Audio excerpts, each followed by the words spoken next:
Welcome friends. तो आज हम बात करने वाले हैं शहजादा मूवी के बारे में। तो चलिए मूवी की कहानी शुरू करते हैं। वाल्मीकि और रणदीप नाम के दो दोस्त थे। वे आदित्य जिंदल नाम के रईस की कंपनी में क्लर्क की जॉब करते थे। इसी बीच रणदीप को आदित्य जिंदल की बेटी यशोदा से प्यार हो जाता है। इसके बाद उन दोनों की शादी हो जाती है।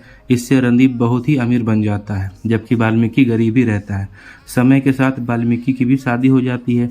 1 साल बाद रणदीप और वाल्मीकि के यहाँ एक ही दिन एक एक बेटा पैदा होता है। लेकिन उस रात सलोचना नाम की नर्स वाल्मीकि से कहती है कि रणदीप को मरा हुआ बेटा पैदा हुआ है। इससे वाल्मीकि कहता है कि चुपके से उसके बेटे को रणदीप के यहाँ रख आए और मृत बच्चे को उसे दे दे।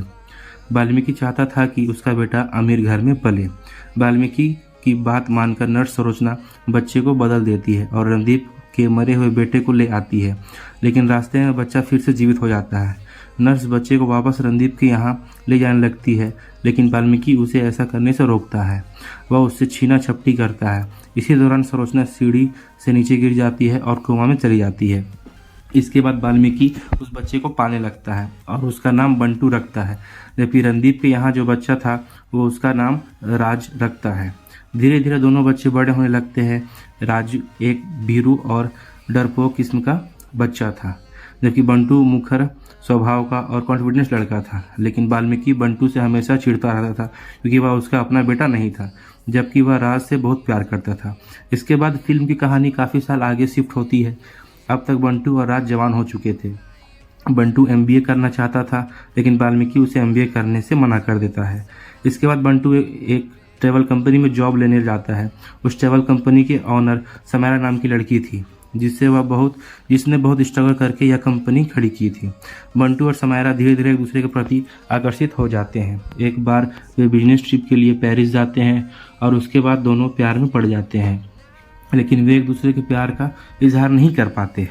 उधर राज को एमबीए करने के लिए विदेश भेजा जाता है, लेकिन वह अपनी पढ़ाई बीच में ही छोड़कर घर वापस आ जाता है। एक दिन रणदीप को नायडू नाम की इंडस्ट्रियलिस्ट का फ़ोन आता है। वह रणदीप को कहता है कि अपनी कंपनी में 50% शेयर उसे बेच दे। उसके लिए उसने मीटिंग रखती है। उस मीटिंग में नायडू अपने बेटे को भेजता है। रणदीप भी अपने बेटे राज को उस मीटिंग में भेज देता है। फिर वह उसी होटल में जाकर चुपके से उस मीटिंग को देखने लगता है। लेकिन जब राज नायडू के बेटे से मिलता है तो बहुत डर जाता है। उसकी इतनी भी हिम्मत नहीं होती कि वह इस डील को मना कर सके। यह देखकर रणदीप को राज पर बहुत गुस्सा आता है। उसी वक्त उस होटल में बंटू और समायरा भी सुदर्शन नाम के एक इंडस्ट्रियलिस्ट से मिल रहे होते हैं, लेकिन उन्हें इसकी डील पसंद नहीं आती है और बंटू उसे डील के लिए मना कर देता है।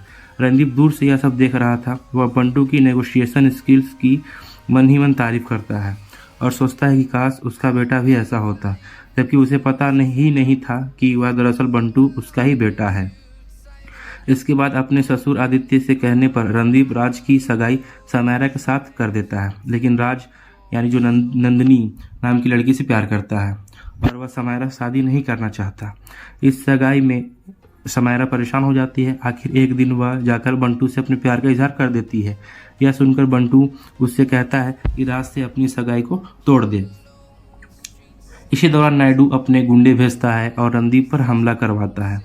रणदीप ने नायडू को कोई भी शेयर बेचने के लिए मना कर देता था, इसलिए वह उससे नाराज था। मारपीट के दौरान बंटू वहां पहुंच जाता है और उन गुंडों को बहुत मारता है। इसके बाद बंटू घायल रणदीप को हॉस्पिटल ले जाता है। रास्ते में गुंडे फिर से उनका पीछा करते हैं, लेकिन बंटू उन सबको मार भगा देता है। इस हॉस्पिटल में रणदीप का इलाज चल रहा था। उसी हॉस्पिटल में सलोचना नर्स भी एडमिट थी। एक दिन वह अपने कोमा से बाहर आती है और बंटू को पहचान लेती है और बंटू को उसकी हकीकत बता देती है। वह कहती है कि रणदीप उसका असली पिता है। इससे बंटू बहुत गुस्से में आता है। जब वाल्मीकि वहां आता है तो जोर से थप्पड़ मारता है। वह कहता है कि उसे अपने असली पिता के बारे में सब कुछ पता चल गया है। इसके बाद बंटू रणदीप के साथ उसके आलीशान घर वैकुंठ चला जाता है। वहाँ सब बंटू की बहुत इज्जत करते हैं, क्योंकि उसने रणदीप की जान बचाई थी। लेकिन बंटू किसी को नहीं पता था कि वह रणदीप का ही बेटा है। एक दिन रणदीप के घर में पार्टी चल रही थी।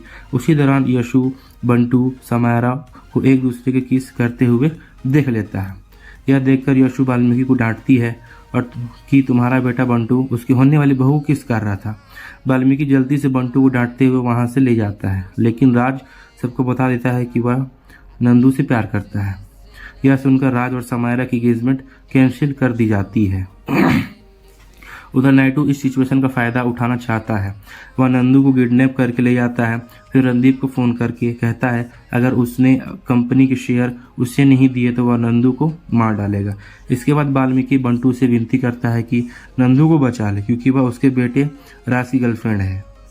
पहले तो बंटू मना कर देता है लेकिन बाद में वह नंदू को बचाने चला जाता है। इसके बाद बंटू नायडू के गुंडों को खूब धोता है और इसी बीच नायडू को चाकू लग जाता है। राज वहां पहुंचता है और नायडू को हॉस्पिटल ले जाकर उसकी जान बचा लेता है। इसके बाद नायडू और रणदीप की दुश्मनी खत्म हो जाती है। अगले दिन वाल्मीकि और बंटू फिर से रणदीप के घर जाते हैं।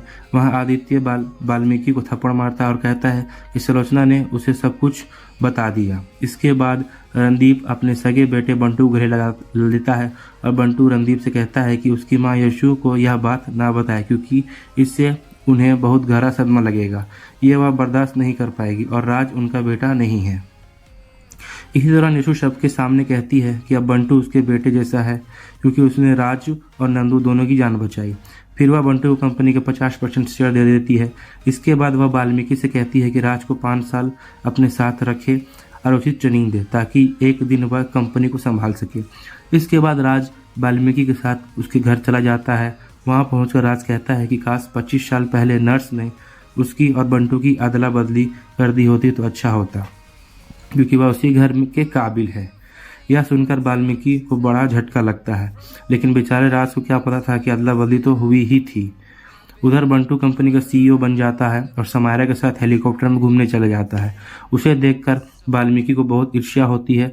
वह सोचता है कि किस्मत उसे फिर से वहीं ले आई जहां से उसने उसे हटाया था। दोस्तों यह थी शहजादा फिल्म की पूरी कहानी। अगर आपको मूवी अच्छी लगी हो तो कमेंट करके हमें बताएं और अगर आपको हमारी मूवी की एक्सप्लेनेशन बहुत अच्छी लगी हो तो आप हमारे चैनल को सब्सक्राइब करें और हमें कमेंट में बताते रहें कि हम आने वाले समय में कौन सी मूवी की रिव्यू को डालें। Okay well, thank you.